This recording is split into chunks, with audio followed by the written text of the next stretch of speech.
In today's video we discuss why Warmachine and Hordes might be the best tabletop wargame for Magic the Gathering players.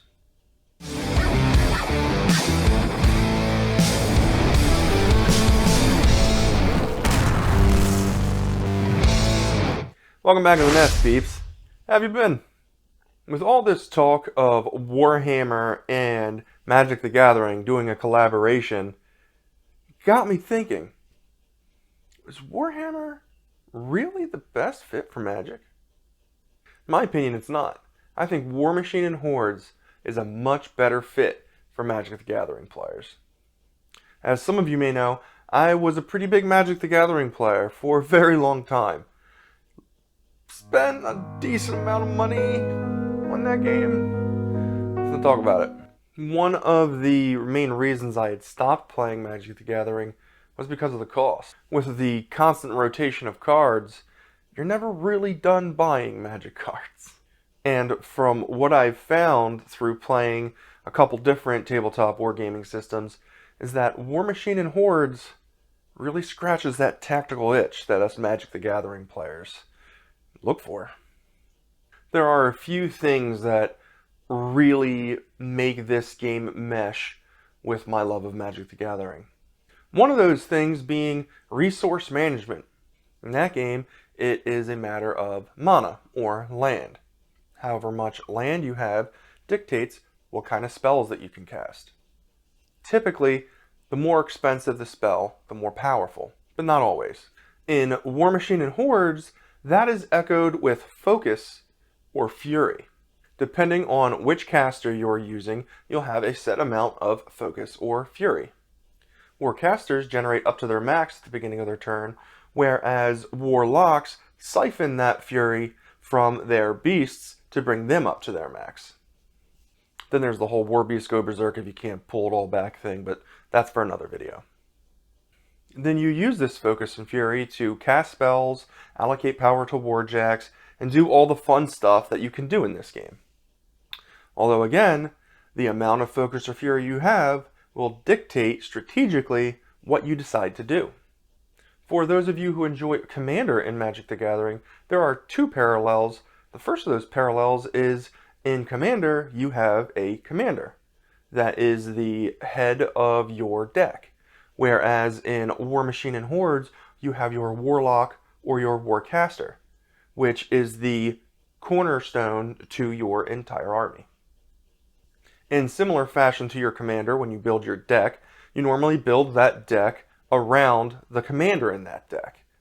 Similar to Warmachine and Hordes, whichever caster you choose, you're building your army around what that caster can do.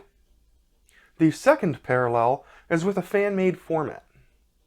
Just like how Commander started as EDH, a fan-based format, and then was embraced by Wizards of the Coast for Magic the Gathering, so we have Brawl Machine. This format was created by the guys over at Line of Sight, and what it basically is a beginner's format. To grossly oversimplify the explanation of this format, basically everything has an FA of 1, so you can only take one of anything, kind of like in Commander, but it's a 25-point format. So it's very small and it's easy for new players to get into. If you decide to get into Warmachine and Hordes through Brawl Machine, please take note that they do have a banned list. So I would check that out prior to making any kind of model purchases. The last thing you want is to buy a model that you're not going to be able to use. In a lot of other tabletop war games, the combat turn is shared and alternates. But in Warmachine and Hordes, it's your opponent's turn through their combat phase, then your turn through to your combat phase. And then also, like Magic the Gathering, there are phases to your turn. Your upkeep phase, your maintenance phase, your combat phase. Any Magic the Gathering player will be familiar with these. And to top everything off, all of your units' abilities are on cards. Right on that card, it tells you everything that your model can do. Unlike some other systems where you have to purchase a mountain of books before you can figure out what your army does, in Warmachine and Hordes they provide that all to you for free. And you don't have to worry about your books being obsolete and no longer useful because Privateer Press does CIDs, which will update the models on their app for you. Or you can always go onto the Privateer Press website and get a printout of any of the cards that you need free of charge. Those are the reasons why I think Warmachine and Hordes is the perfect tabletop wargame for Magic the Gathering players. Again, this is just my opinion as a Magic the Gathering player that made the switch over to Warmachine and Hordes. But what do you think? Do you think Warmachine and Hordes is good for Magic the Gathering players? Are you a Magic the Gathering player who's recently getting into Warmachine and Hordes? Let me know your experiences in the comments section down below. Don't forget to like, share, subscribe, all that other social media stuff. It really does help out the channel a lot, and I really do appreciate it. That's all for now. As always, keep on painting, peeps.